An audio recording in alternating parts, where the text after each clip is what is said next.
Белгілі әнші Серікбол Сайлаубек белгісіз біреулермен төбелесіп қолын сындырып алыпты. Жақында әлеуметтік желі парақшаларында осындай ақпарат жарық көрген болатын. Алайда арнамызға берген эксклюзивті сұхбатта өнер иесі ешкімнің тұмсығын бұзбағанын айтты.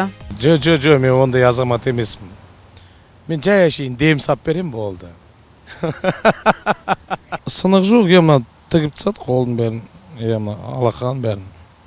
Әлі қанда кеткен жоқ, әлі жуғанда жоқ му, бір жеттей болды. Бір келеңсіз жайттың болғанын осылайша астарлап жеткізген әнші көп болып сіп кеткен қолы жайлы былай дейді.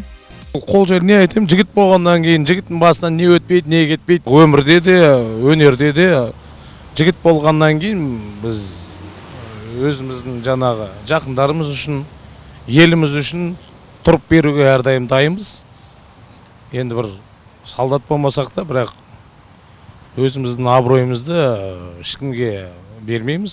Осылай деген Серікболдың оң қолымен әзірге микрофон ұстай алмайтыны көрініп тұр. Кімдерді жөнге салғаны да жұмбақ күйде қалды. Соған қарамастан өнер иесінің шығармашылығы жалғасуда. Айтпақшы, әнші биыл Қазақстан бойынша 82 тегін концерт өткізіп, жұлдыздар арасында рекорд жаңартса керек. Бүгінде жаңа әндер жазып, алдағы уақытта оған клиптер түсіруді қолға алмақ.